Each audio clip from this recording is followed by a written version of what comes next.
हेर्नु समुद्र चाहिँ यति छेउमा आइसकेको छ अहिले होइन देखिरहेको पानी कति सङ लागेर छ अहिले पुरा दामी माछाहरू कति होला हेर्नु त एकजना साथी चाहिँ उहाँ पर पुगिसकेको छ पर पुगिसकेको छ जुम देखाउँछु ल आउँदै रहेछ जमिन पनि नआउने ठ्याक्कै हिँडिरहेको छौँ हामी चाहिँ हिँडेको हिँडेछौँ होइन माछा मारिरहेको छु पर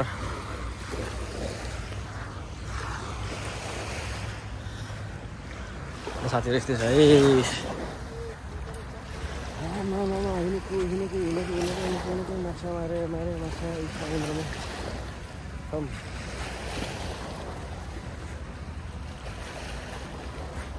माटो कस्तो भाँसेको रहेछ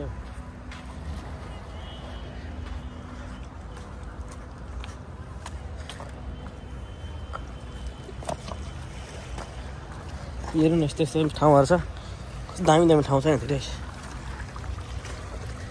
फेरि भन्नु समुद्रमा यस्तो माछा के आएछ यहाँतिर हेर्नु त